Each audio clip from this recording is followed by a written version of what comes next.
Welcome to Fearless with Jason Whitlock. I am Jason Whitlock, your host. Thank you so much for joining me. Happy Friday. Today's show, I believe, has a chance to be absolutely amazing. It's going to be big picture. It's going to be heavy. I'm going to connect some dots that,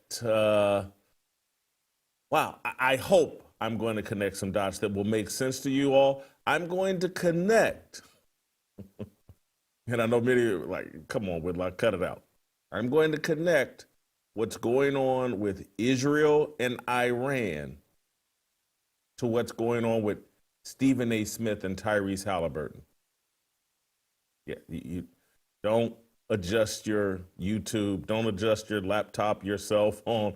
I'm going to connect Israel bombing Iran to Stephen A. Smith bombing Tyrese Haliburton. And it's all going to make sense. And it's why I will not leave the sports world, because the sports world can help you understand the real world. And so you're going to have to buckle up, put your thinking caps on, quiet the room. You got to pay attention. This won't be a show you can listen to kind of passively. You got to be locked in.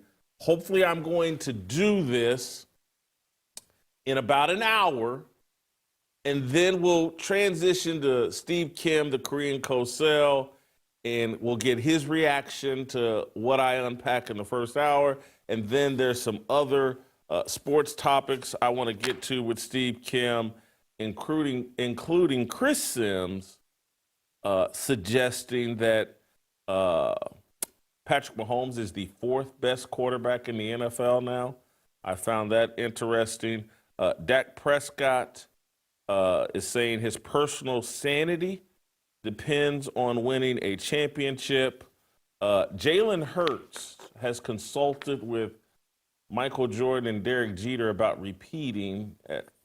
These stories bore me and are frustrate me, or it's just clickbait, but we'll get Steve's take. And then Antonio Brown is wanted for attempted murder, and this concerns me, and we'll talk about all that with Steve Kim. So buckle up, put your thinking caps on. This show will be amazing. It'll prepare you for the weekend. What I'm going to unpack here at the start, for those of you that are sports fans, that pay attention to the real world, when you go out this weekend, when you go to your son's baseball game and you're sitting in the stands and you're passing time, and you want to sound really smart, and you want to say something interesting, or maybe you're at a dinner party this weekend and you want to have a fascinating conversation. Maybe your best friends or some family members are coming over to your house to play cards or do whatever, and you need some type of topic and conversation that kind of connects the sports world to the real world. I got you covered. I'm going to make you sound so smart and so cutting edge. You don't even have to tell your friends, man, I heard this on Whitlock's show. You ain't got to tell them that, even though they may bust you out and say, man, I saw that on Whitlock's show. You just sitting here, you fronting. Anyway, buckle up. I want to begin, though, by thanking our great friends at Preborn for making today's show possible. You guys know how I feel and we feel about Preborn. It's the greatest organization fighting for life. Supporting our worldview that life begins at conception. And we support Preborn because Preborn saves babies' lives, and we want to save babies' lives.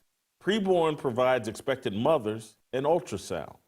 An expectant mother that's considering abortion, she gets an ultrasound, hears that baby's heartbeat, gets a sonogram image of that baby in her womb, and then all of a sudden she's like, oh man, she's more than twice as likely to choose life. And that's where Preborn really comes in and steps up and supports that woman and the mother for up to 2 years. Preborn is amazing. Dan Steiner and his organization are amazing. We've introduced you to them, had them on the show, so that we know when we send our money to Preborn, it's not being wasted on high salaries for mid-level executives. We're paying for actual ultrasounds. $28 per ultrasound. 5 ultrasounds cost $140. Whatever you can afford to give, your best gift, please give it to preborn. There's several reasons. One, you'll be saving babies' lives, but two, it's an amazing feeling when you give to preborn and you are confident and you know, like, hey man, I'm helping to save a baby's life. It will make you feel good about yourself, and there's nothing wrong with occasionally feeling good about yourself. And you'll be confident, like, hey man, I did something today that put a smile on God's face and made God say, hey Jason, job well done today. Do it again tomorrow. Do it again in the next hour. So if you want to feel good about yourself this weekend, you want to put a little smile on God's face, I know exactly what you can do. Pound 250 on your smartphone, say the keyword baby, pound 250 keyword baby, or give the way that I prefer to give, preborn.com/fearless. Again, when you give it this way, preborn.com/fearless or pound 250, but people, preborn, Dan Steiner and the people that run the organization, they go, oh man, look at Whitlock and his crew, the Fearless Army. They support life, they support us, and we, just in friendly competitiveness, we want to be the best show and podcast and organization that supports preborn. Help us accomplish that goal. Pound 250, say the keyword baby, or visit preborn.com/fearless. Thank you, Dan Steiner. Thank you, preborn. We love you. We love saving babies. And God, we love you too. Obviously, too. Well, I shouldn't have said TOO. We love you the most, God. Anyway, let's get to today's show, if we can. Wow. This is going to be, let's start here. This morning, there's a letter, an email subscription letter that I belong to called Barrett Media. It's run by a guy named Jason Barrett, who's a very good guy, very smart guy. I think Barrett Media has been around maybe for 10 plus years. They started out, it was Barrett Sports Media or Sports Barrett Media. It started out primarily just covering the sports media and writing little feature stories and just monitoring what's going on in the sports media landscape. And it's a very trustworthy, fair site. It's not woke. It's not, it plays everything down the middle. And Barrett Media is great. It's like remember the Big Lead back when it was relevant years and years ago, and then it became bought by some agency, I think, and just became a propaganda machine for certain people in the media. Barrett Media has filled that gap, and everybody in the sports media world pretty much knows about Barrett Media. They've been all the high-profile people have been profiled in Barrett Media. Well, anyway, every morning they send out a newsletter with the stories of the day. And today's caught my attention because in my email box, it shows up, Barrett Media, and the big headline is, why Stephen A. Smith should be the person news talk radio host emulate. And I'm like, wow. Barrett Media is trolling me today. And trust me, I have nothing but respect for Jason Barrett and Barrett Media and everybody that works there. They have individual writers who write opinion pieces. This is written by Pete Mundo, and it's a story celebrating Stephen A. Smith. And I'm sitting there going, man, let me go click on and read this story. And I get to early on in the story that's built on the gist that I'm reading directly from the story. Stephen A. Smith has wisely played in the political sandbox with little evidence to suggest it's hurting his brand as a sports commentator. In fact, Stephen A.'s brand is now growing beyond the world of sports, which is to his benefit. Then it quotes Stephen A. Smith from The Hollywood Reporter. I'm not a politician, Smith recently told The Hollywood Reporter. I don't believe I'm qualified to be a politician. I don't have any experience, nor have I ever had any interest. But I do love talking about issues that matter to the everyday American citizen. The way things are looking right now, it's nothing but chaos, and it's going downhill. The binary system that we are living in can't come together on a damn thing. Let's call balls and strikes. Let's get back to doing what's in the best interest of the country instead of the best interest of ourselves. That's why I believe people have been trying to coax me into joining the fray of politics, end quote from Stephen A. Smith. Then the writer Pete Mundo picks up, this is brilliant commentary from Smith. He's not diving headfirst into one side of the political pool, but rather branding himself as someone who is criticizing the binary system and is interested in calling balls and strikes while getting back to doing what's in the best interest of the country. I'm sitting there, oh, wow. So I'm reading this morning after last night, all of us, most of the world, sitting around like, oh, wow, we're at the brink of World War III. Israel's bombing Iran. Will Iran respond? Will America get dragged into this? And I wake up this morning and hop on my email, and there's a story talking about how brilliant Stephen A. Smith is for jumping into politics. And I started thinking about, we're at the brink of war, and we have all this chaos in America. Tomorrow, June 14th, what is it? No King's Day. They're planning protests and riots and looting all across the country to support illegal immigration. And there are people that are taking Stephen A. Smith entering the political fray seriously. And because it's not just Pete Mundo. Everybody's posting and talking about Stephen A. Smith. People that I like and respect. There's those group of young guys, the Cartier family or whatever. I saw they put out a tweet yesterday praising Stephen A. Smith for something he said political or whatever, and he's this voice of reason.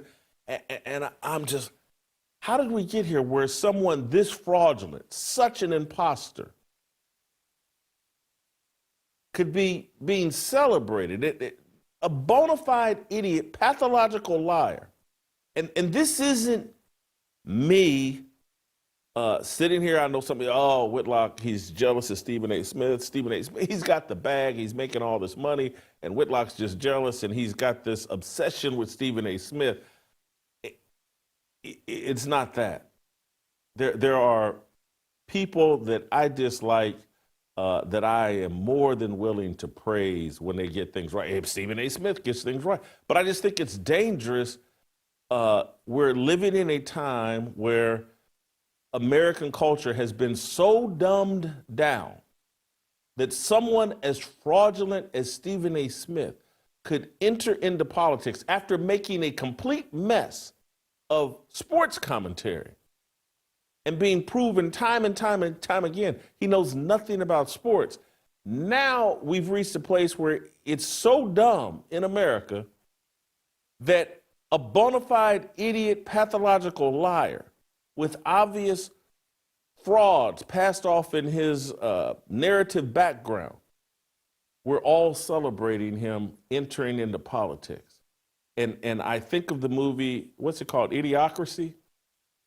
And I think, like, I wake up, we're at the brink of World War III, and there are people celebrating Stephen A. Smith entering into politics, and I'm like, this is when I go well, this is just hopeless. We are at the end times. It can't get any dumber than this.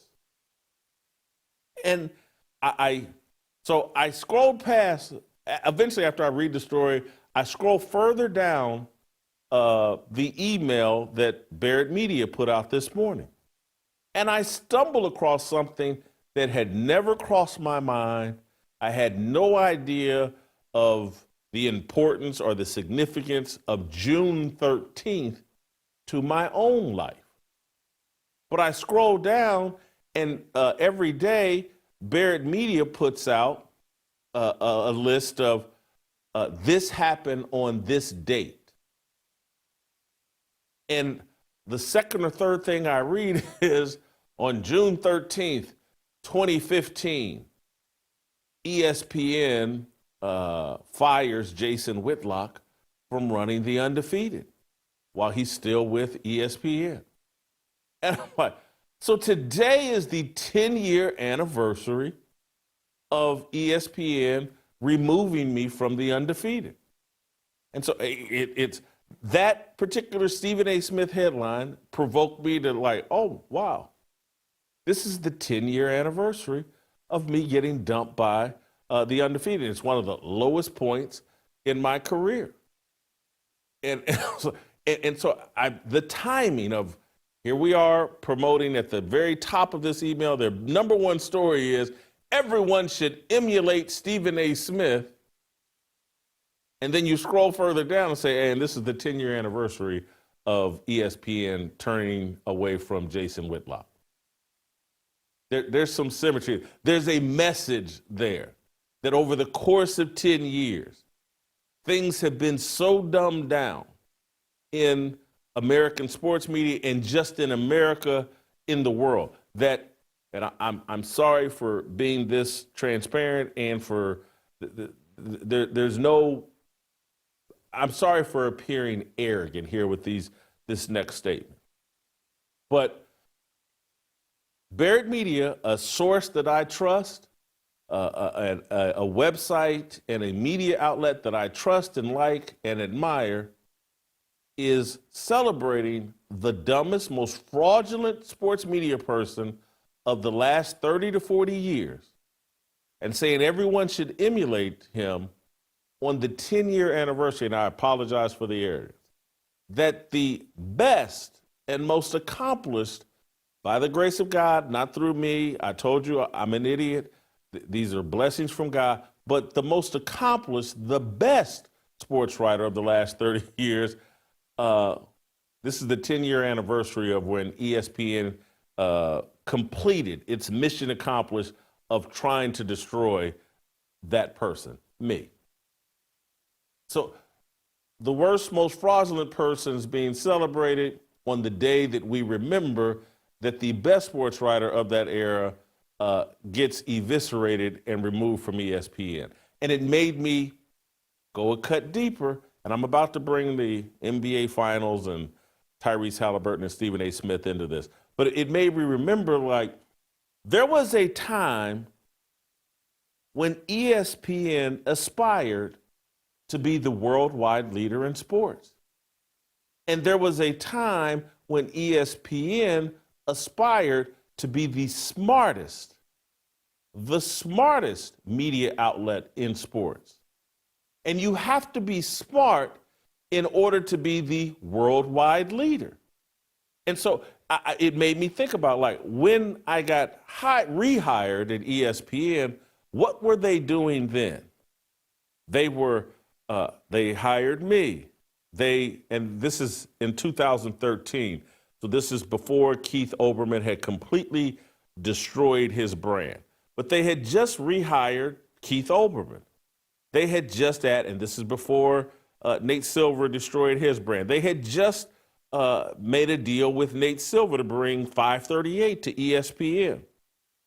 At the time, and there were stories written in 2013 about how John Skipper, when he was running ESPN, he had this aspiration of making ESPN the smartest sports media outlet in the history of sports. And just that was his goal, his vision. They had Bill Simmons. They had Dan Le Batard. They had Colin Cowherd. They had Wright Thompson had been there for 6, 7, 8 years at this time, the great sports writer. And then they add me, Keith Olbermann, Nate Silver, all at the same time. And it was John Skipper's vision. We're going to be the smartest outlet because we're going to be the worldwide leader. And so here we are a decade later, and ESPN is the worldwide misleader. That's where we've ended up with ESPN, the worldwide misleader in sports. Let me connect it to Tyrese Haliburton and Stephen A. Smith. The NBA finals are going on right now, and all anyone talks about is the ratings collapse. No one's watching this NBA finals. No one's watching the Oklahoma City Thunder and the Indiana Pacers. Ratings are at a 20-year low. They haven't been, they're lower than even the bubble year. And it's a terrific, awesome basketball series. It's an awesome, and I'm not saying that because I'm an Indiana Pacer fan and they're leading 2-1, but it's a great showcase of tremendous basketball and kind of an execution of the NBA's overall vision of where they wanted to take basketball in terms of offensive movement, ball movement, in terms of effective three-point shooting, shooting from the baseline, all this stuff. This is what the NBA dreamed of showcasing, and they can't draw ratings with it. No one's interested in it. And that is because ESPN does not know how to promote anything. They're so dumb and stupid that they cannot promote the league that they're most in bed with. They've misled the public. This is a very easy story to tell. But you can't do it when OKC and particularly OKC, as you've heard from Scap that comes on the show, this is an all-time great team. This is one of the most efficient teams. SGA, great player.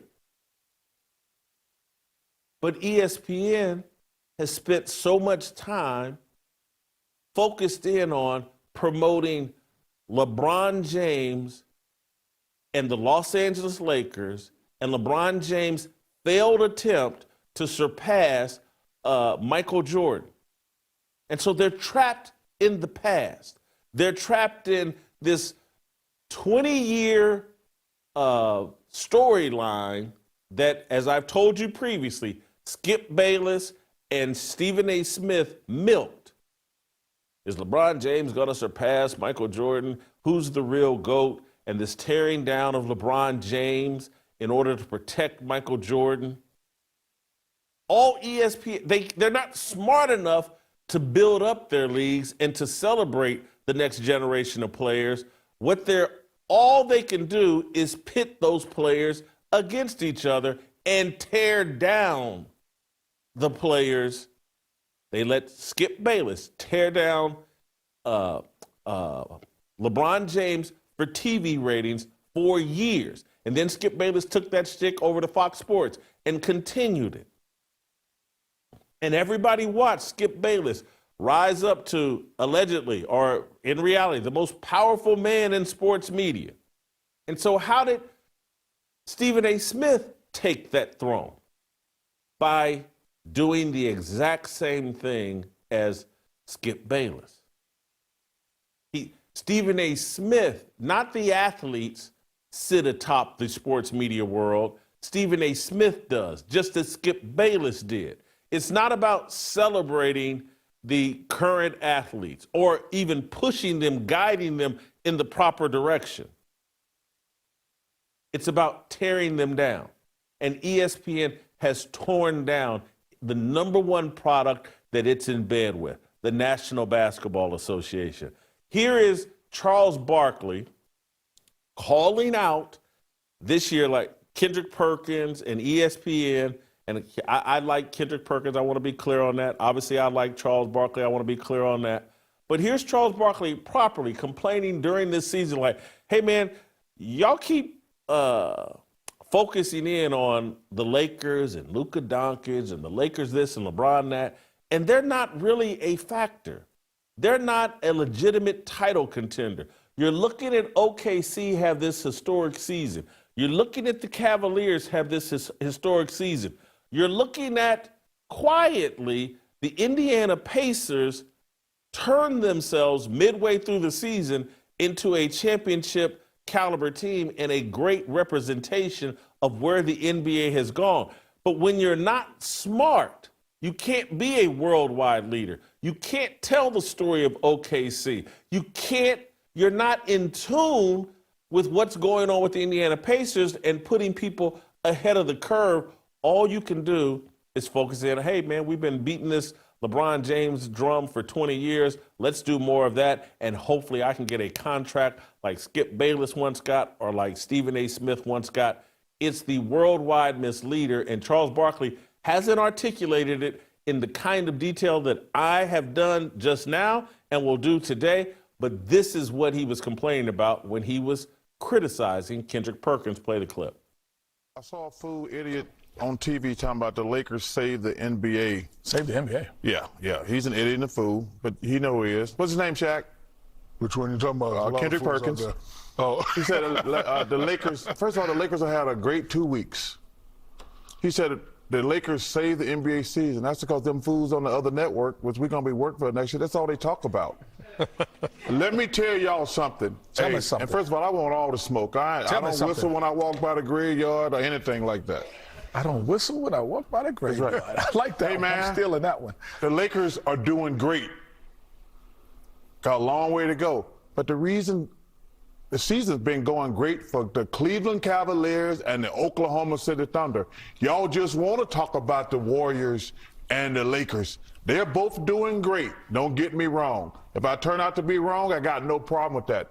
But y'all are idiots because y'all talk about the Lakers and the Warriors all the time.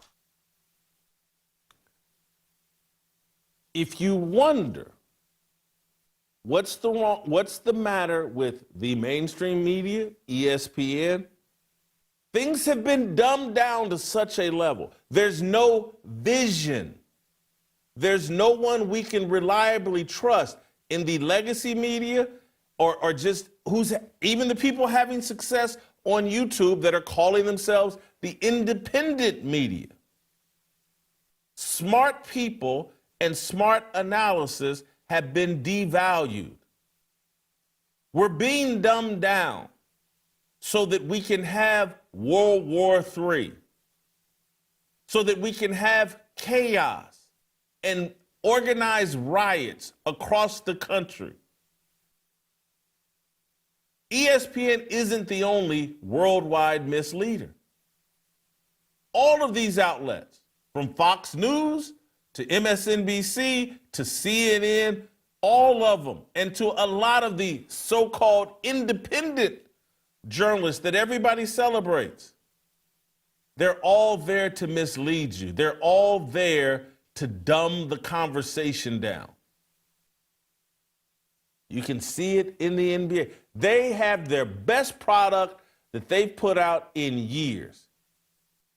They don't know how to market it. They don't know how to get the public to understand who Shai Gilgeous-Alexander is, what Tyrese Haliburton is, what the Pacers in Oklahoma City represent. They're not leading. They're following because they're too stupid to lead. Stephen A. Smith is the gold standard. This is an idiot that's never put anybody ahead of the conversation. I want you all to think just in terms of I'm going to jump back over to politics. What was Rush Limbaugh's number one strength? He would put you 6 months to 3 years ahead of the conversation. And the system has said we will never have another Rush Limbaugh. We'll never have. To the point, hey, Alex Jones, we're going to fine you $1 billion and destroy you and undermine you and make you a laughingstock because you allegedly or you made some mistake as it relates to Sandy Hook. It's been dangerous for people to be ahead of the conversation. It's been dangerous when Alex Jones years ago is telling you, hey, man, they're going to blow up the World Trade Center and it's going to be an inside job. They don't want that. Because when it happened, it makes it harder for them to control you. And so they're installing idiots everywhere. Everywhere. Look at the NBA players that all get platforms and get major support. Look at the NFL players. These things that you think are organic. Gilbert Arenas launching a podcast that has all this amazing traction and all these live viewers and all these views, and it's a power. This isn't by accident. This isn't something the public was demanding. Hey, we need Gilbert Arenas and Gil's Arena and a group of NBA players sitting around talking about the N-words and how to trick men out of money. We don't need all the smoke with Matt Barnes and Stephen A. Jackson, two common criminal thugs. This is all organized and support. It's not organic. It's a dumbing down of everything.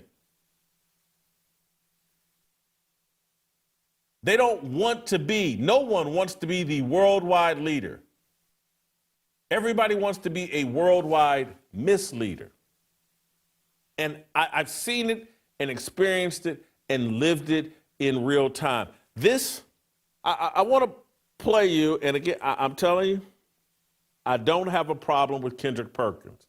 I think he's a well-intentioned, good guy, and in the right role, he's great for TV. But when you sit him out there on the NBA Countdown show and give him enormous influence, no different than what they've done with Ryan Clark, enormous influence. All these guys riding the Stephen A. Smith gravy train of, hey, you're not here to be a leader, you're here to be a misleader and a divider. Kendrick Perkins, well-intentioned, good guy. But the way he race-baited Nikola Jokic, the way he turned Nikola Jokic into a divisive issue and basically stripped him of the 2023 MVP trophy so they could give it to Joel Embiid, that's the kind of idiocy that ESPN wants. Here's Kendrick Perkins. When it comes down to guys winning MVP since 1990, it's only 3 guys that won the MVP that wasn't top 10 in scoring. Do you know who those 3 guys were? Who were they? Steve Nash, Jokic, and Dirk Nowitzki. Now, Dirk Nowitzki. what do those guys have in common? I'll let it sit there and marinate. You think about it. That argument, if made on a national platform, you can have that argument, but it needs to be rebuked by someone who actually knows the league, has covered the league, has a more mature perspective than just a former NBA player. Stephen A. Smith is installed because he's not smart enough, bold enough, man enough to rebuke Kendrick Perkins in real time. Hey, man, that's silly here, man. We're looking at a transcendent player that, Nowitzki, the year he won the MVP, they knocked off LeBron James and the Miami Heat. You think that was undeserved? When Steve Nash was winning them MVPs, the Phoenix Suns were doing all kinds of incredible things. Kendrick, miss me with this race car deal. Can't be rebuked in real time. So the race car got played. It's all a divisive. It's a dumbing down of everything. And this is how you get to a point where you have the Oklahoma City Thunder and the Indiana Pacers in an NBA Finals, and ESPN has failed to properly promote this series. And the NBA has too, because they don't know what they're doing either. They've lost their rudder without David Stern. But this Indiana Pacer team, and it's maybe because I'm from Indianapolis, lifelong Pacer fan, but this thing is so easy to sell. This thing is so analogous to what we've seen in the NFL. If this were the Green Bay Packers and the Kansas City Chiefs, 2 small market teams in the NFL, everybody would be promoting the history of the Green Bay Packers and the history of the Kansas City Chiefs. Everybody would be talking about what's unique about Titletown, what's unique about Kansas City. The Indiana Pacers, and I'm about to bring it home to Tyrese Haliburton versus Stephen A. Smith. The Indiana Pacers are one of the greatest stories we've seen in sports. It's possibly the greatest story, and I'm not saying that because I'm biased. I'm about to explain it to you, but it is the greatest story in sports going on right now. And it's because of Caitlin Clark and Tyrese Haliburton. What is transpiring in Indiana, the basketball capital of America? They're all wearing these shirts, but this is Indiana because of the tradition of basketball in the state of Indiana. And two things, and Indiana and Indianapolis went from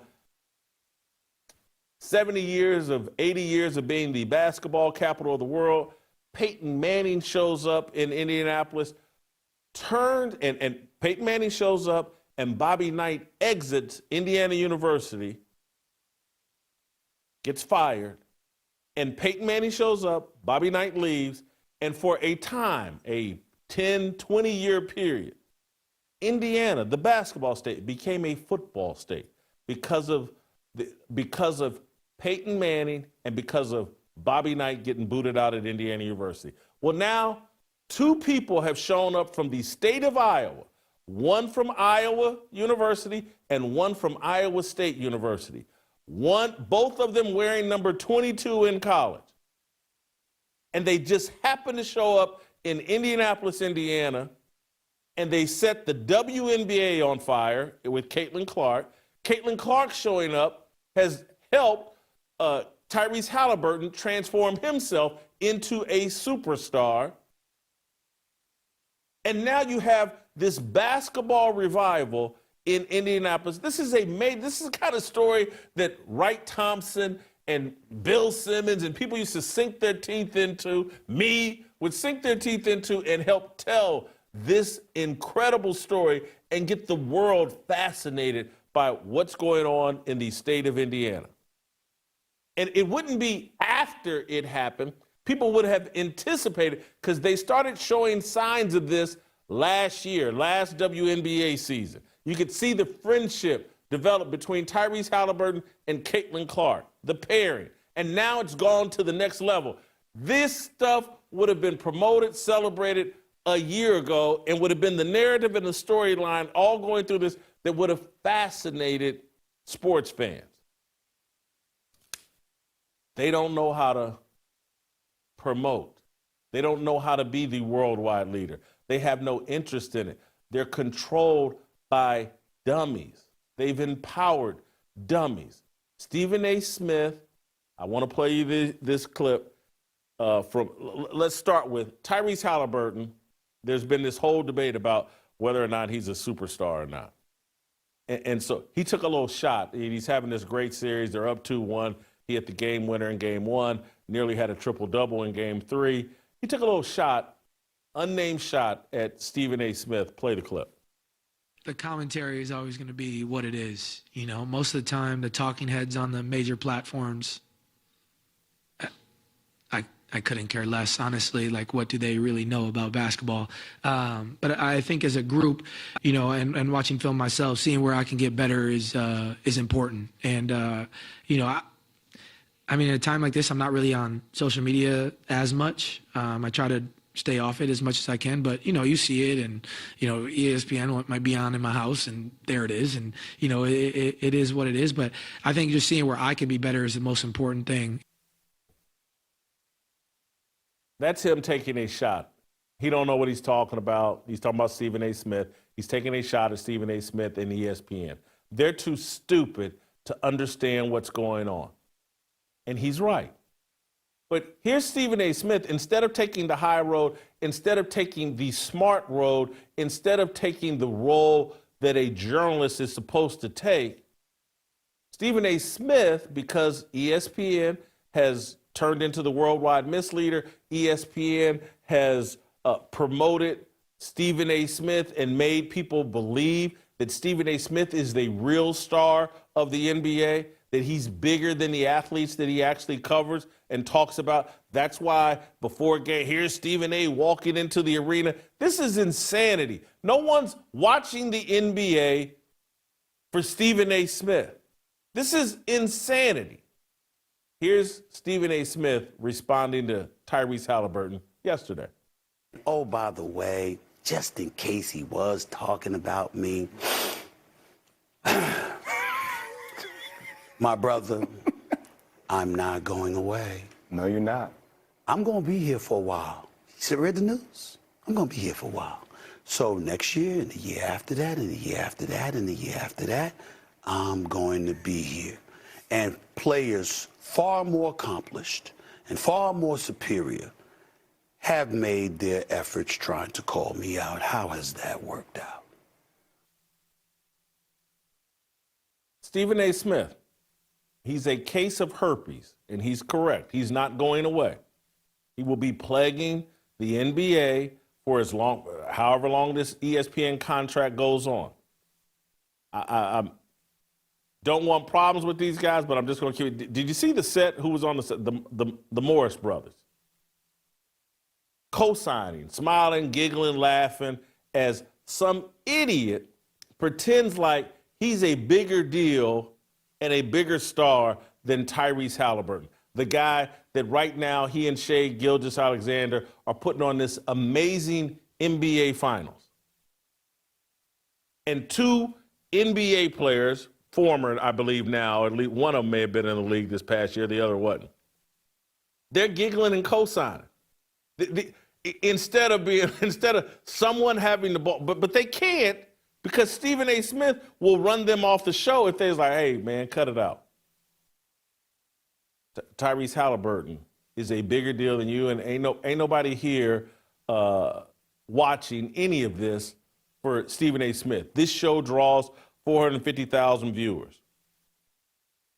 In a horrible rated NBA final, they're drawing 8, 9, 10 million viewers, and they want to get back to drawing 15, 20 million viewers like the NBA Finals should. But you can't build superstars when you're paying an idiot $20 million who thinks he's a superstar, who thinks he's the reason sports are interesting. Magic Johnson was on the show on First Take yesterday and had a very interesting, one of the best comments I think I've ever heard from Magic Johnson about defining a superstar, because we've been having this conversation about what is a superstar, and is Tyrese Haliburton a superstar? And Magic Johnson gave a great definition of what a superstar is. Play the clip.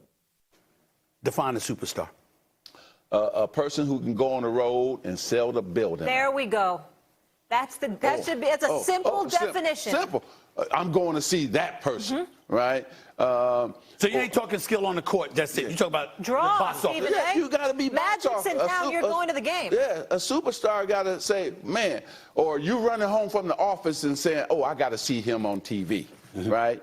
And that's what Larry Bird, people running home, right? Charles Barkley, people running home. Shaq, people running home. Kobe, people running home. And then, of course, the greatest that's ever played, Michael Jordan, people going running home to see him, or they're trying their best to get into the arena to see that brother play. That's a superstar who could go on the road and sell the building out. You know why it's much harder to do that? Because Stephen A. Smith thinks he's a superstar, and ESPN has built up all of these guys who think it's their job to tear down these guys. Stephen A. Smith is in the process of tearing down Tyrese Haliburton. And I want to move to my secondary point as it relates to all of this and how we got here. ESPN and the NBA got in bed with hip-hop. They think hip-hop music is the perfect peanut butter to jelly, or the perfect jelly to their peanut butter.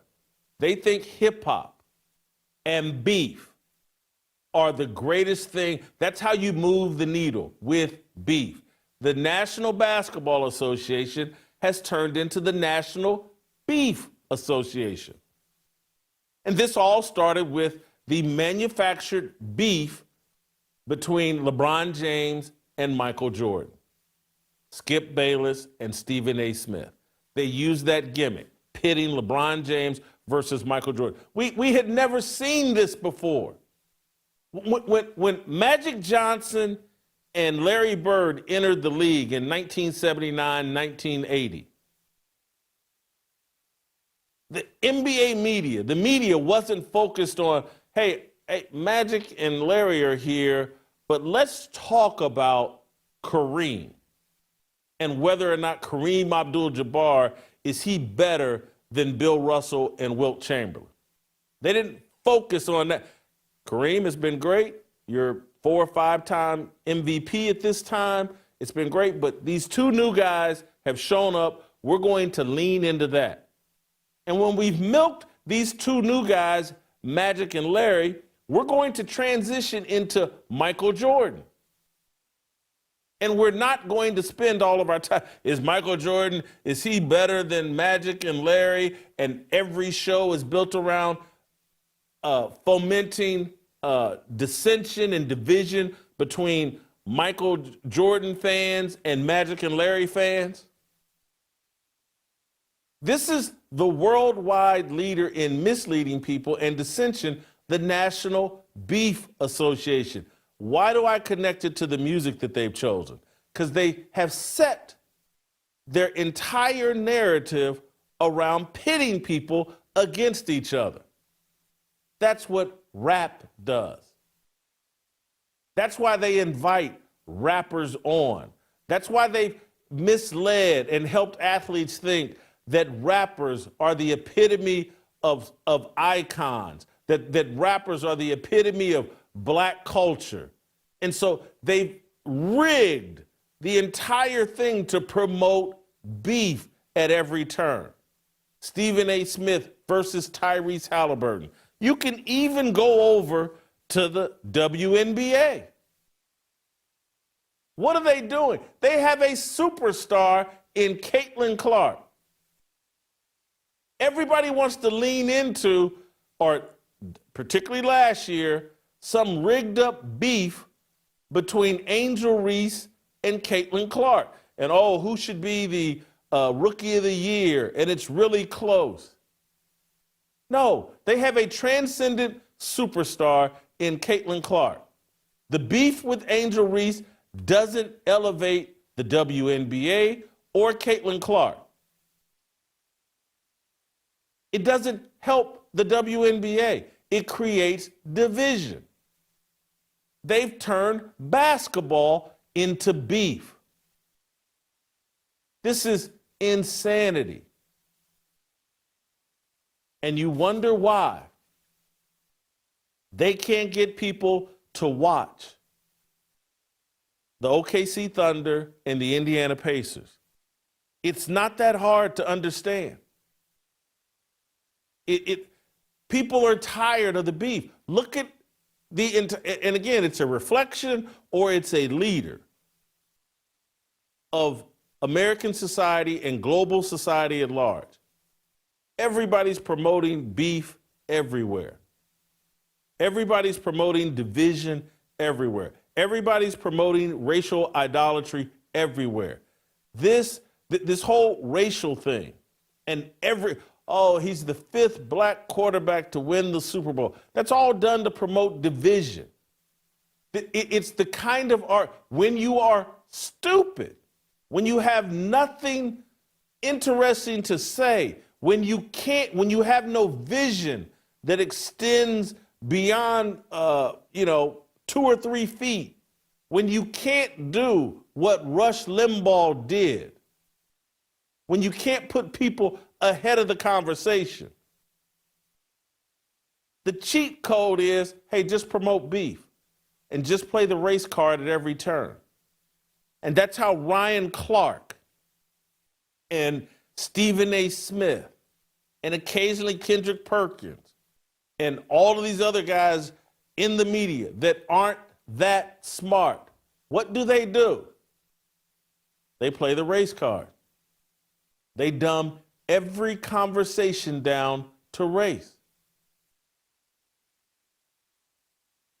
This is the worldwide misleader and the National Beef Association. They've taken 2 of the strongest forces in culture, music and sports. Music tunes your heart and soul. It sets your mindset. It influences your mood. It could, and they've made rap. This is intentional. This isn't natural. This could be stopped, and it should have been stopped. No way this gangster rap music, this profane, sexualized, racist music should have ever been allowed to become the #1 cultural influence in America. Should have been stopped long ago. This is intentional. People want the racial division. Music, like sports, traditionally had been a unifier. You tuned into sports, hey, we're all going to this arena and stadium, and our differences don't matter because we're all Chiefs fans. We're all Packers fans. We're all Cowboys fans. Celtics, Lakers. And we all come together under our love of the Celtics. And maybe we don't like the Lakers or whatever, but it's all friendly. We just love our team and we all come together. And then if you're an athlete, hey, I'm joining this sports team. And part of the process of this sports team is that people from different backgrounds, different economic situations, different neighborhoods, different cultures, different parental situations, we all come together and unify because we have one goal. How can we win? And so some farm boy from Iowa would play right tackle, and the right guard would be some inner city kid from Chicago. And they had, and I'm talking about football, they had to work together in unison and to figure it out. And it didn't matter that one guy was from the inner city in Chicago and the other guy was from a farm in Iowa. They figured out how to work together so that the team could win, and they put aside their differences, or they diminished their differences so that they could work together and the team could have overall success. What have they done in sports now? Accentuate, lean into, not the unity that it promotes, but the division that it promotes. And they've used it as a platform. Sports used to eliminate politics. Hey, don't come in this locker room. We're not here. I don't care who you voted for. We're all in here to root for the Chiefs. We're on this team to play for the Chiefs. Don't mention your policy. What have they done to sport? What did they do with Colin Kaepernick? They embedded politics right into the middle of sports. And I wake up today and I see on Barrett Media, here's a celebration of Stephen A. Smith for immersing himself in politics. This guy barely knows sports. We're at the brink of World War III, and we're celebrating a pathological liar and an idiot moving into the political arena.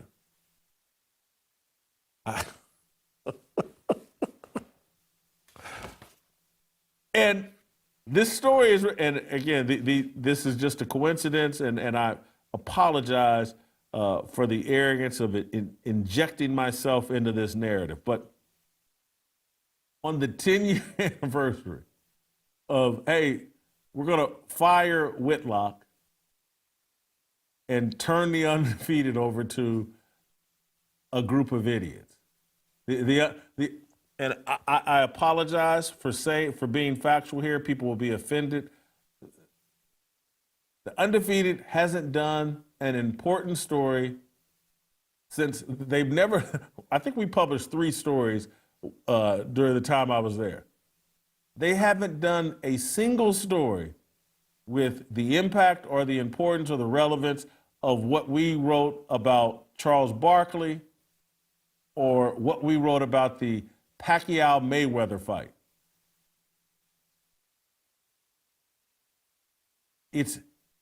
And they've turned something that was called the Undefeated, a iconic name, and they turned it into Anscape. And, from Kevin Merida, who was out over his skis and he got a nice check or whatever, to the black women they've turned it over since and called it Anscape, and it's some kind of transgender landscaping company website or whatever. This is insanity. This speaks to just like, holy cow, what they've done in a decade to dumb everything down. And it's representative of what is going on across the board in America. There are people arguing for illegal immigrants to be granted citizenship and we got a president, Trump, that seems to have folded tent and, we need these illegal immigrants that, do the farming. And I'm looking at this like, man, we're doing the whole slavery thing all over again. Well, these illegal immigrants, they'll work for cheap and they'll do this farming.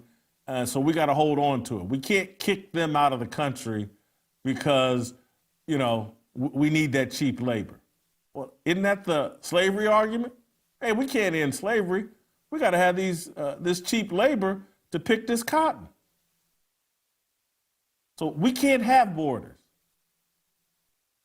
And we're 24 hours away from a national protest, no King's Day, protest all over this country that will include riots and looting, I would imagine. We're 24 hours away from that because we got to protect these illegal immigrants that are bringing in cultures that are the antithesis of American culture. And we have idiots out there. We need more people from Somalia. We need more people from Mexico. We need more people from here and there. We need more Muslims in this country. We need more whatever in this country. We need more of that, more of values and a culture that's antithetical to American tradition, to Christianity. We need more of that. And we're going to go out in the streets and riot and loot and protest so that more people, we're voting and we're protesting for our own self-destruction. You know how dumb you got to be to do that? That's how much they've dumbed us down.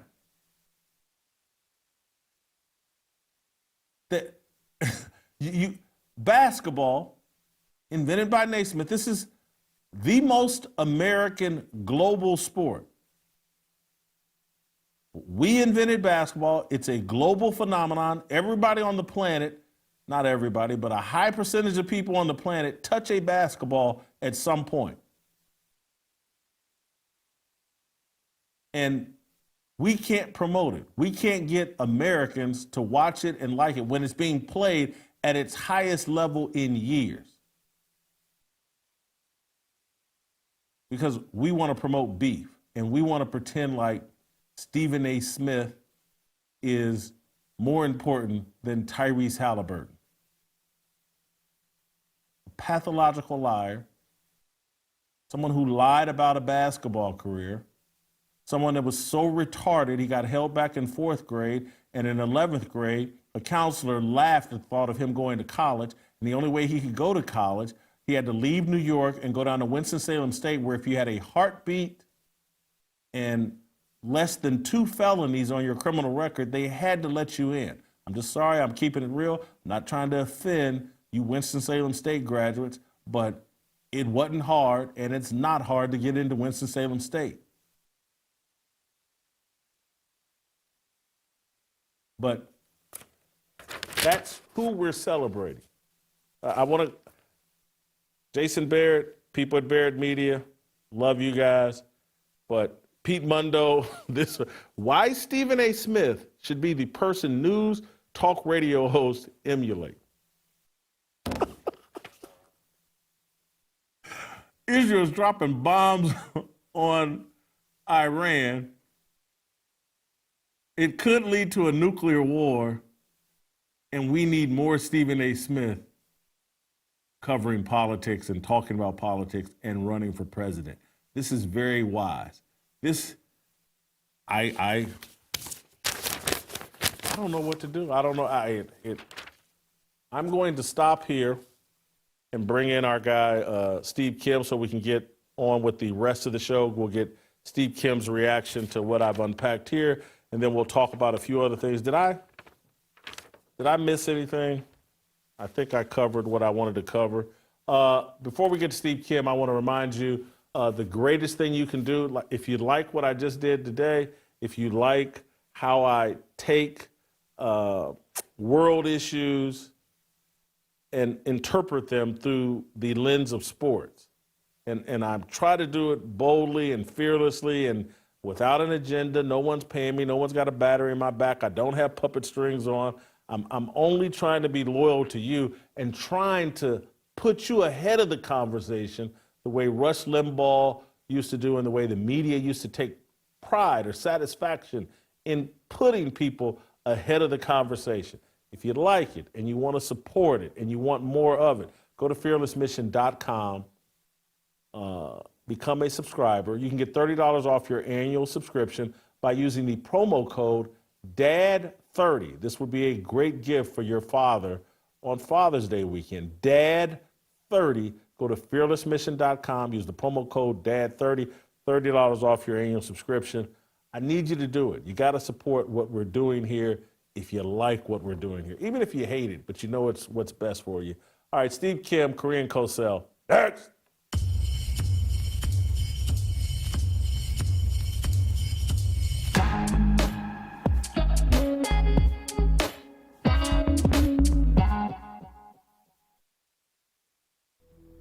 From his name to his message, Chad O. Jackson questions everything about the legacy and legend of America's most celebrated civil rights leader. Montague, Tennessee, the CIO, which was a hub of union organizations, sent two guys, Miles Horton and Don West, to Tennessee to start this communist training school. And the purpose of the school was to teach communists, Marxists, socialists, subversives, how to infiltrate various professions and to use their role, use their position within those professions to bring about radical change. That was the purpose of the school. So it was a communist school, and it was communist insofar that it was started by communists, and they taught communist literature. They literally read and taught Marx in this school, and it was a school that Martin Luther King and Rosa Parks went to before the Montgomery bus boycott. And that, again, is right here in Tennessee, and it's still active to this very day. Isn't there like this big university in Boston? It's a communist. I think they call it Harvard.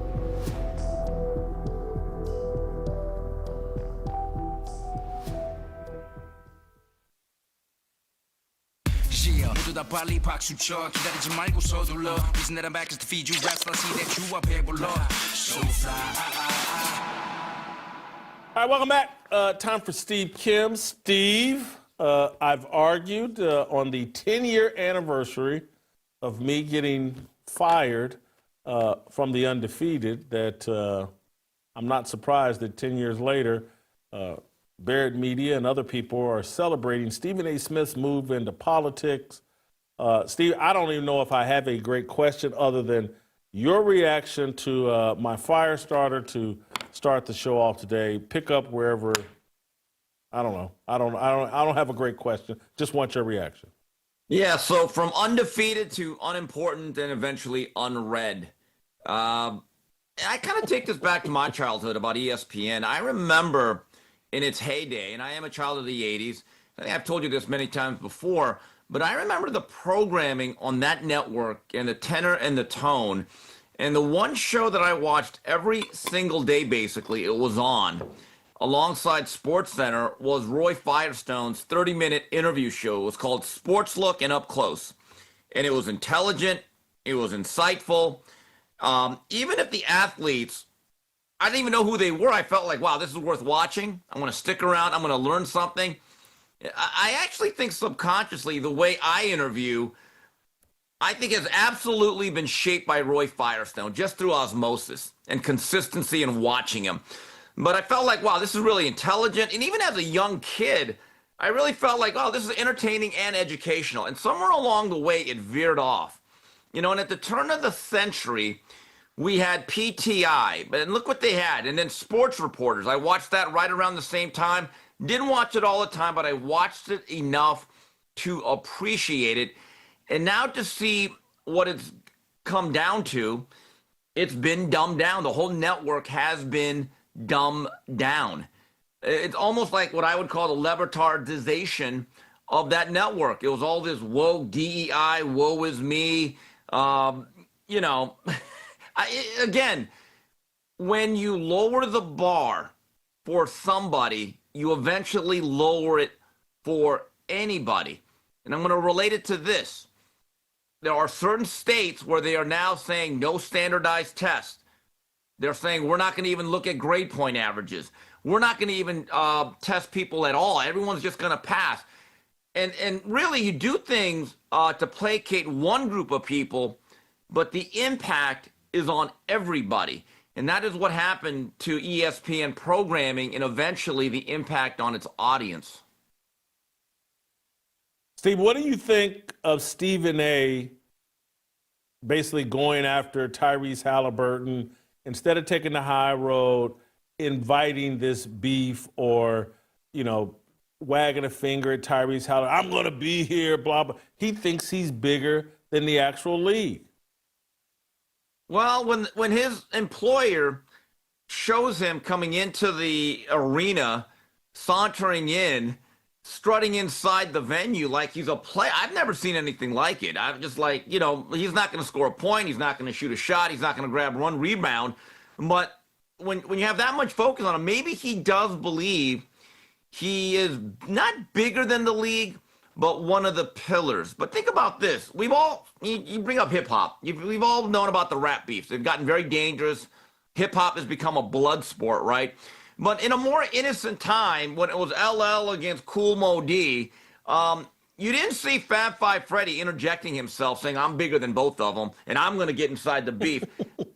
I believe Haliburton might have been talking about Stephen A. Smith, but he's probably talking about a lot of people. People that are on the networks, people that are at the studio shows, and people that are probably doing YouTube content that have criticized them. Athletes today, more than ever, Jason, I know this from covering modern-day boxers, they are more sensitive than ever, and they expect you to be PR flax for them instead of being the media. So I'm not so sure Haliburton was just coming after one individual. What did you think of Magic Johnson's definition of a superstar? I liked it. I think Captain Obvious absolutely nailed it. Look, Magic says a lot of things that make me roll my slanted eyes, and I'm like, yeah, okay. I think he absolutely nailed it, and I'm going to go back to the greatest who ever played, Michael Jeffrey Jordan. I would say from the first month of his NBA career in the 84-85 season, I would be willing to bet that Michael Jordan, 99% of the time on the roads, that's 41 times a year, played to a sellout, or the capacity of that building was probably filled 99.5% because it was a big deal. When Chicago was on that schedule, it wasn't the Bulls coming to town. It was Michael Jordan. And Michael Jordan took the Joe DiMaggio philosophy. I'm going to always play hard because there's someone out there that does not see me and has never seen me, and this may be the only time they ever see me live. Jason, and I think he took that responsibility serious. I'm going to go back to a game that I've seen before, a cut-up of, and I'll send you the clip. The 86-87 Clippers were one of the 5 worst teams I've ever seen in basketball. I think they won 14 games. That's when they're still at the sports arena. I mean, they were bad. That's the Benoit Benjamin Clippers. The Bulls come there, I think, in the second half of the year. Jordan put on a performance where if you just, I've watched the audience reaction to some of his reverse layups, his dunks, and some of the stuff he did. And the crowd absolutely said, we got our money's worth for the whole year. We got season tickets, but this one night has made everything worth it. We've seen 75 losses, terrible basketball, but on one night, Michael Jordan made it. He did this one reverse layup right through Benoit Benjamin, and you actually watched the first 5 rows of the crowd. I've never seen a reaction like that. And he did that in every single venue throughout his career. And I'm just telling you, the reason why the NBA cannot create a star of that value today, number one, Jason, they take 7 months off. I think with this whole load management thing, you can never get buy-in from the consumer if you're going to take that many nights off during a season. Well, the other I'll expand it a little bit and offer up a tiny bit of an excuse. I'm remembering myself as a kid going to a Lakers Pacers game. And obviously we didn't have great seats. But I remember as a kid, I walked down to the floor level, stuck where I didn't have a seat, but just walked down because I wanted to see what 7'2" Kareem Abdul-Jabbar, what it just looked like to be 7'2". Obviously, Magic was on the team, wanted to see him as well. But what I will say is different is because of social media, Facebook, Instagram, Twitter, all the podcasts, YouTube, a lot of the mystery about the players has been removed. We know them in all these other venues, and they're kind of oversaturated. And so it felt special to be in the same building with Kareem when I was a kid and Magic. Maybe just because I can get him in so many other venues, it just doesn't feel that special to be inside the arena with him. Jason, there's a lot of validity to that, but keep this in mind.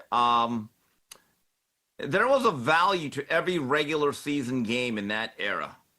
Your discussion reminded me of a book I read about a year and a half ago about the 1988 NBA season. Its title is When the Game Was War by Rich Cohen. And he makes an argument this is the greatest NBA season ever. And the main focus was Magic and the Lakers, Boston and Bird, Detroit and Isaiah Thomas and the Bad Boys, and Michael Jordan in Chicago, about how all these teams kind of fought for position. I don't know about you, Jason, but as a diehard Laker fan of the 80s, I would do the first thing I would do every morning if I didn't know the scores, okay, I would go to the LA Times and I'd look at the box score to see if the Celtics lost. I already knew if the Lakers won or not, and there was one reason why, because my assumption was we're going to meet those bastards in the finals. We need to get home court advantage. So every game mattered. So when I knew the Celtics had lost and the Lakers were at home and it's a close game, I'm just immediately my focus was we got to get home court advantage. We got to have games 1 and 2 and then 6 and 7 in the Forum. So there was this positioning the whole year, starting from late October all the way through the playoffs. Where like every game, now you have coaches saying, well, we're not going to play today. And players have bought into it. And so then you expect the consumer to buy into it. Well, this is what happens. It's the erosion of interest that they have caused themselves. Steve, I'm going to move on to the NFL because Chris Sims has said something that at first caught my attention. I thought, he's crazy. And then I went to, is he crazy? Here's Chris Sims talking about the top 4 or 5 quarterbacks in the NFL. Play the clip. From 1 to 10, Lamar, Josh, Joe, Patrick Mahomes, Jaden Daniels, Stafford, C.J. Stroud, Herbert, The Bake Show, coming in at number 10, Super Bowl MVP, Jalen Hurts. Is this disrespectful to the Eagles QB? So they're asking a question about Jalen Hurts. I'm asking a question about Lamar Jackson, Josh Allen, and Joe Burrow being rated ahead of Patrick Mahomes. Is that fair or unfair? Well, how the mighty have fallen, Jason. At this time last year, people were saying Mahomes is the greatest quarterback, period, all time, over Unitas, Staubach, Bart Starr, Terry Bradshaw, Joe Montana. Now he's 4th in the league in what should be his physical prime. But, Jason, I have a question. I get it. Mahomes has not put up the numbers he did early during his run as the starter. But I thought quarterback was about winning and leading your team. I think me and you said it all last year. This Chief team is not that good. They're smoke and mirrors. They find ways to win games, and Mahomes has to be incredibly resourceful without that many weapons. I don't know. This seems all, and I'm not one of those guys who thought Mahomes was the greatest of all time or had surpassed Brady in any way. Again, at what point do now, because I always hear about Super Bowl rings and winning. Lamar's been great, MVPs, good numbers, not even gone to a Super Bowl. I know the Chiefs got blown out last year, but I would say them getting even that far with a flawed team is actually a feather in the cap of Mahomes.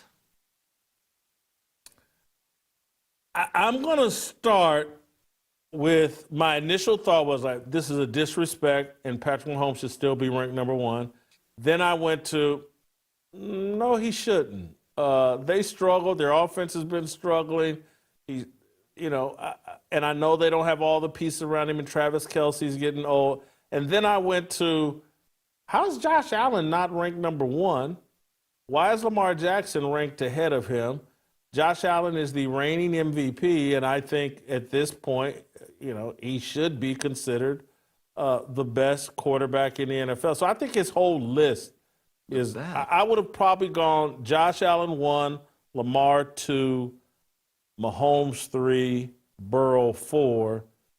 So I got questions at the top, and I still can't number 4, and you're saying he should still be number 1, I guess. No, what I'm saying is, okay, so are we going by wins and losses or by pure numbers? We seem to change that. And here's the issue. I'm going by which quarterback do you want leading your team? Which quarterback do you want leading your team? Would your question be, with all things being equal amount of talent on the outside, same running game, same caliber of offensive line? No, let's do this. Let's simplify.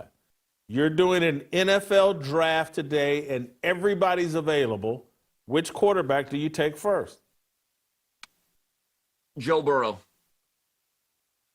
Believe it or not, Joe Burrow, in terms of operating inside the pocket and slicing a defense and playing on time while still stretching the field. And I get it, he has no jewelry. They didn't make the playoffs last year with that historically bad defense. Based on everything that we mentioned and what you brought up, it would be Burrow. So let me just clarify what you're saying. There's 4 candidates, and you took the least mobile of the 4 candidates in a league that seems to be leaning into mobile quarterbacks. History is still made in the pocket. Look, I don't need my quarterback to be Michael Vick or Randall Cunningham. Okay, I think that style of play, and again, Jalen Hurts, look, he won it all, but that was a loaded squad, and they also helped him with a great running game. But Joe Burrow, if you give him targets, you give him a good enough defense where he doesn't have to score 40 points a game, everything you're saying right now, the one thing about Mahomes I don't like, and this is a critique, he holds the ball a lot, and he never seems to get it off on time. One thing about Joe Burrow, it looks like the play is within structure, and he executes that more consistently than any quarterback right now, inside the pocket. All right. Who would you take number 2? Josh Allen.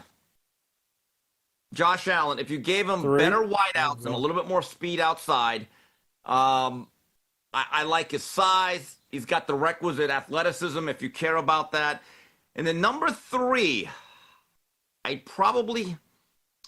hard to go against Mahomes at that point. If I put him any lower than 3, it does feel like I'm disrespecting him. Well, and now you've disrespected Lamar Jackson, so congratulations. Yeah, that's the way it goes. The way it goes. I would take Josh Allen number 1. I would probably take Mahomes 2, Lamar 3, Joe Burrow 4. And look, I love pocket quarterbacks. I agree with you. You actually win championships with pocket quarterbacks, but Josh Allen to me is the most talented guy, and I could put him in any offense. And when I say most, he probably is maybe a tiny bit more talented than Patrick Mahomes, not as accomplished. But anyway, Chris Sims, interesting list, interesting discussion. Steve, I'm going to move on to Dak Prescott. And he said something interesting about the importance of winning a championship. Let's hear from Dak Prescott. Yeah, I want to win a championship. The legacy, the things, whatever comes after I finish playing will take care of itself. I want to win a championship. Be damned if it's just for my legacy or it's for this team, for my personal being, for my sanity. Yeah, the legacy will take care of itself. I have to stay where my feet are. In terms of person. Dak Prescott's personal sanity is part of why he wants to win a championship. With that being entered into the record, Dak Prescott's going to drive himself insane trying to win a championship with Jerry Jones and Brian Schottenheimer and the Dallas Cowboys. I feel sorry for Dak Prescott. Oh, I think you're taking him a little too literal. I don't look. He's not going to be one flew over the cuckoo's nest. I think what he's saying is this is my passion. I love to hear that. What do we say about today's athletes? That they're too apathetic, they don't care.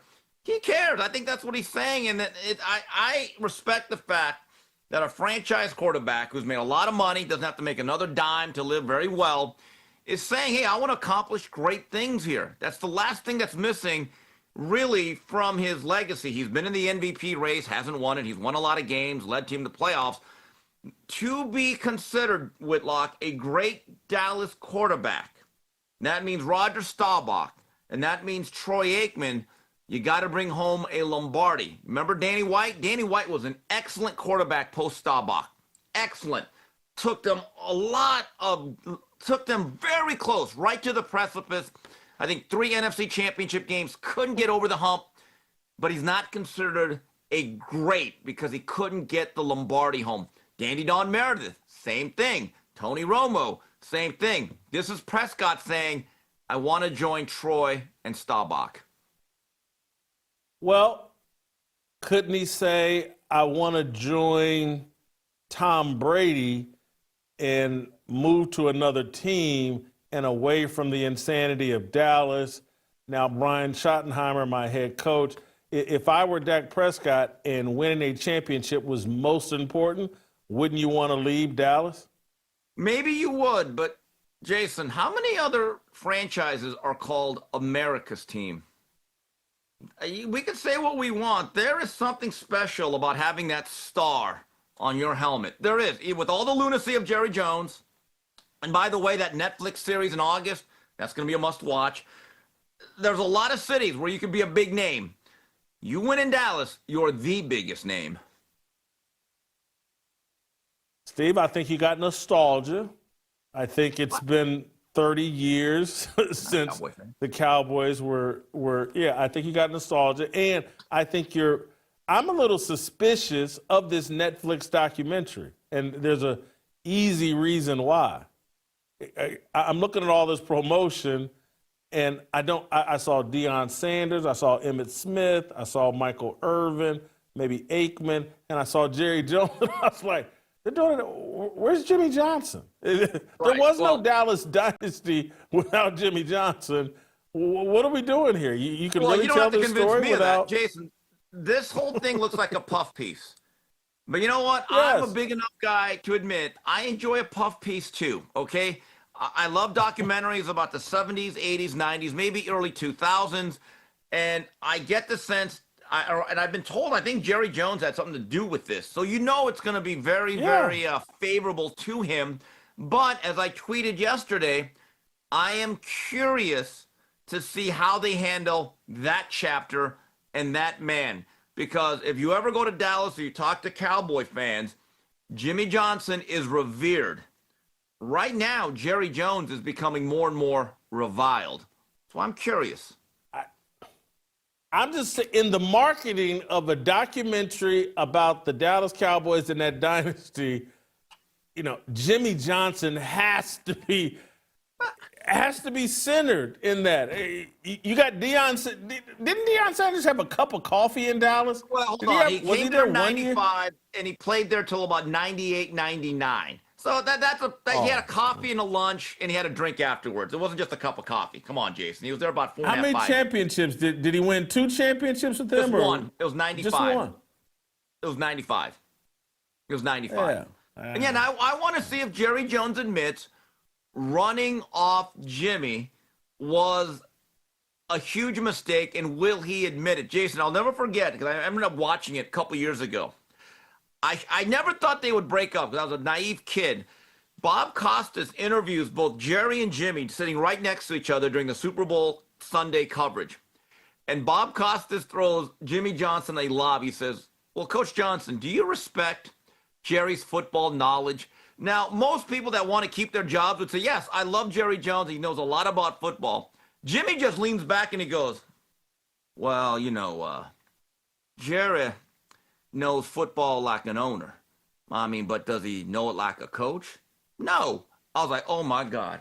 See, and that part needs to be in there, because right there they were telling you, Jimmy's saying, I'm packing up. I'm getting out of here. I got a divorce lawyer. So, again, let's see how they handle that whole dynamic.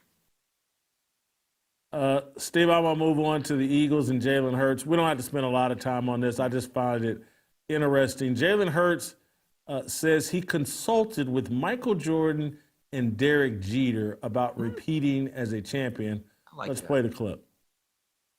You talk to anybody, quarterbacks in particular, but anybody about the challenge of repeating, winning again? And if so, could you say who and what you've learned and what you want to try to learn about it? Yeah, I answered that last time. I talked about my conversation with MJ a little bit, and yeah. It really. Derek Jeter. Derek Jeter and Michael Jordan. It's a nice little story, and I know he's being asked. It's not like he did this himself, but I find this so irrelevant, and that there's nothing Michael Jordan can tell Jalen Hurts, or nothing Derek Jeter can tell Jalen Hurts about repeating as a champion. I talked to Tom Brady about it. I talked to Troy Aikman about it. I talked to, Roger Staubach about it. Is he still? I think Roger's still alive. Joe Montana. I talked to Joe Montana about it. Derek Jeter and Michael Jordan, nice names, but I don't think they can help here, Steve. Man, am I just being a wet blanket? Yeah, you are, but you're also being honest. And by the way, Roger Staubach is still alive, okay, just for the record. Yeah, look, it's a great thing, but I think football, I know the Patriots had a great run, but the Eagles, if you look at them, they lost a lot of parts. Now, Howie Roseman is a top-notch general manager, but they lost a lot of important pieces. But they've also added some. But I think football, with the whole dynamic of the salary cap and free agency and the transit nature of all these rosters, these windows are so short. It's a nice story. Aren't you glad, though? Because doesn't Jalen have that whole team of females that they propped up as his representation? Yeah. Mm-hmm. Aren't you glad, though, he's at least talking to male athletes about this? They didn't stick Lisa Leslie in front of him. I'm sure he's probably consulted with Asia Wilson about repeating as an MVP, or I don't know. I'm sure. Let me give you, and seriously, this is why I'm just kind of calling BS on all that. What did Michael Jordan say to Jalen Hurts? Hey man, when you're out all night at a casino drinking and playing golf, here's what you take the next day so you can practice and or play the next day. That's how I repeat it. And I'm not saying that as a shot at Jordan, but I'm just keeping it real. And then what's Derek Jeter is like, hey, don't forget to leave him a nice little autographed football when you're going from OnlyFans model, Instagram model, whatever. Make sure you leave him a little gift bag so that all the women that you bed love you. And I know Jalen's married, but I just can't imagine what it is they told. Nice little story that I've rained on. There I go being negative. Steve, I want to spend a bit more time on this. Finally, Antonio Brown is wanted for attempted murder. Yeah. And, this is evolving or revolves around the incident at some celebrity boxing match or whatever they had going on down in Miami. I think this happened a month ago where AB appeared or the story was, someone tried to snatch his gold chain. He got in a fight. And then I thought at the time, like, AB may have fired shots into the air. But wow, it seems a bit more serious than that. AB initially put out a story that, look, I was briefly detained. Once the police figured out I was defending myself, they just kind of let me go. I thought this story was over. The Washington Post is reporting that people down in Miami they're going to arrest AB at some point. He's going to have to post $10,000, $15,000, $20,000 bond to get out. Let's play a little context here. The first video is AB getting jumped outside this event. Let's play that video.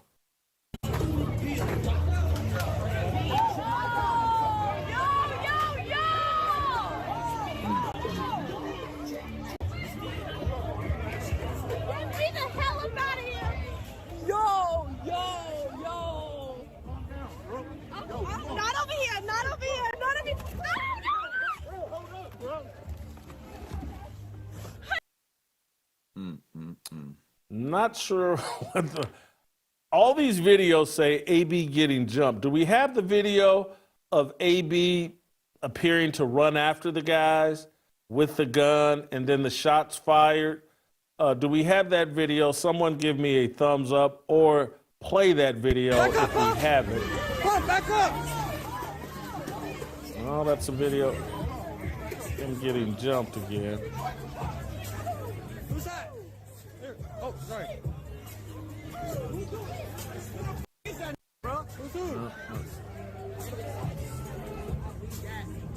TJ put it in our thread this morning. Do we not have? No, that's all more jumped video. So after the jump, stop those clips. After the jump, there's a video of AB. There's a video of AB chasing after these guys with a gun in his hand. This is after he got jumped. And then you hear the shots getting fired. And according to the Washington Post, they say it grazed his neck. And so, Steve, we've gone from laughing and finding AB one of the funniest people on social media to now back to AB's probably in some serious trouble here. Your thoughts? Yeah, came in there running the pistol formation. Haters, man, haters. Be realistic about this. If you are AB and you are a polarizing figure who's probably pissed off a lot of people, if you're going to an event like that, and that's not exactly Caesar's Palace, big fight night, it's a different type of thing, and you're going to wear jewelry, you are a target. You're an absolute target, and I do not know why in a situation or a circumstance like that, he does not have security. I look back, Charleston White, that's an incredibly polarizing guy. He has Secret Service in essence. I saw the footage yesterday of Mark Lamont Hill, and I don't think it's a new one. He got pepper sprayed because no one was in front of him. We have to understand the time and place that we're living in, and you better understand the circumstances that you are walking into. And yes, I do find this sad. I find AB to be a very interesting, polarizing figure, but also in certain instances, he is a target. Should have been better prepared. I agree, but here's why there's just certain things you just can't do. You reach a certain level, you got to have the self-awareness of, hey, me going to some low-end celebrity boxing or whatever that was event and me putting on my big gold chain and drawing attention to myself, it's a mistake. It's just not. Agreed. It's just and it's a mistake on AB's part, and then you lose a fight or get in a fight, and then think, "Hey, I'm going to," because I don't even think this is AB's gun. There's allegations that he took this off a security guard. He's jammed himself up in a way, and it draws into question virtually everything about AB in terms of, like, he had rebranded himself as this humorous guy on social media. Well, now all the humor's gone. Who's been actually running his social media account?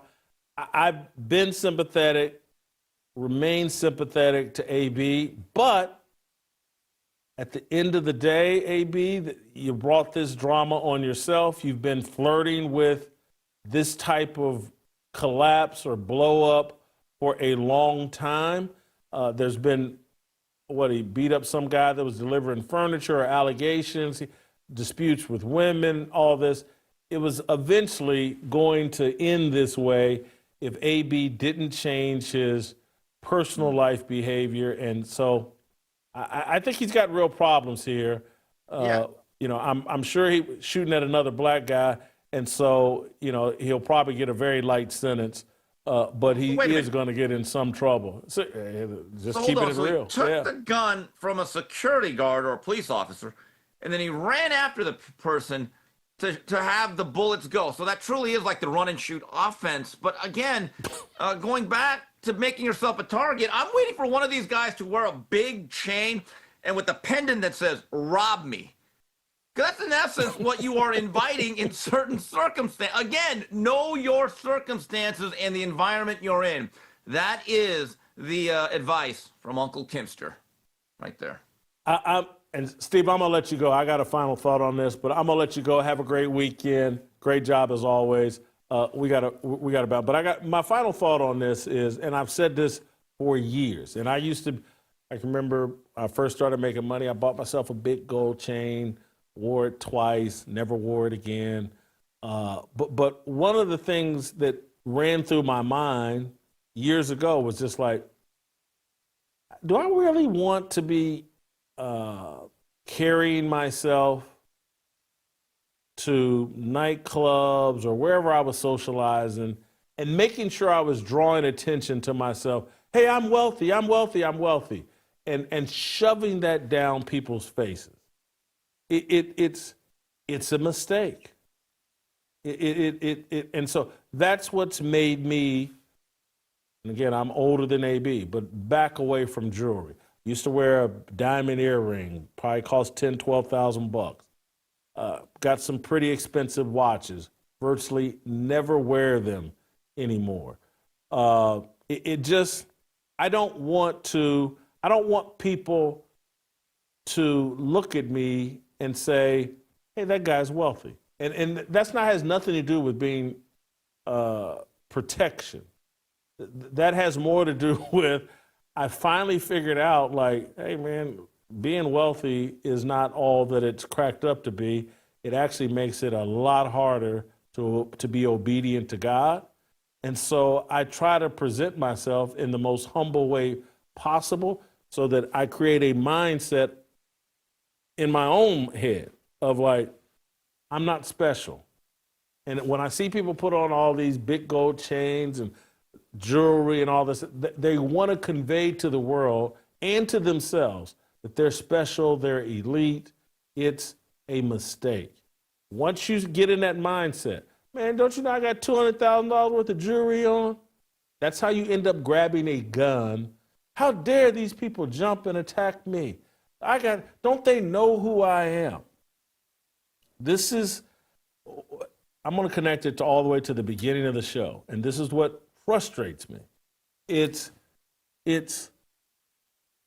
We don't get to give athletes good advice because the conversation is so dumbed down. And so we don't get to offer them correction.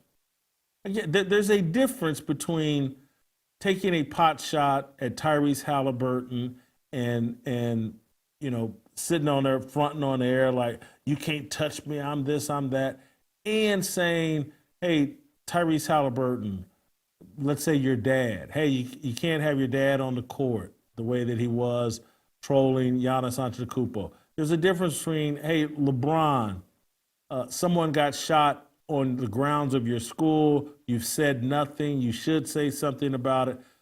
Offering correction versus being in we don't get to do that in the media space anymore because everything is idiocy. And so what we do is we'll sit on TV and argue why LeBron's a bum. He doesn't have the clutch gene. He's no Michael Jordan. I've never been all that interested in those conversations. Passing on wisdom and advice and trying to use these athletes to explain to younger people, like, hey, here's how you should handle success. Here's how you should handle these different situations. I wish we could get to that, but we can't. And so, not that AB would have taken my advice or anyone's advice, but at least we should be having these conversations about, hey, the stupidity of taking your money and buying a bunch of jewelry, and every NFL draft and NBA draft night, everybody put on $500,000 worth of jewelry and tell the world, look how rich I am, look how important I am, look at all the money I got. It's a mistake. It doesn't help anyone. So we'll end there. Thank you, guys. We had a great week of shows. I hope you enjoyed today. I hope I stuck the landing. We'll play tomorrow. We'll see you next week.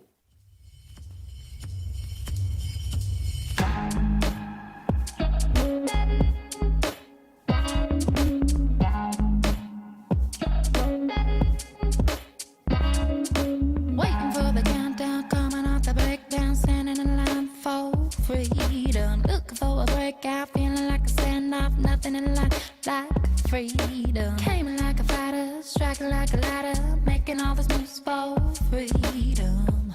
I want freedom.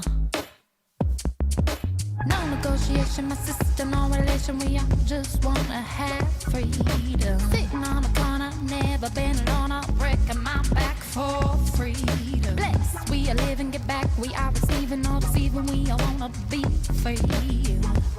We want freedom. I wanna be. I just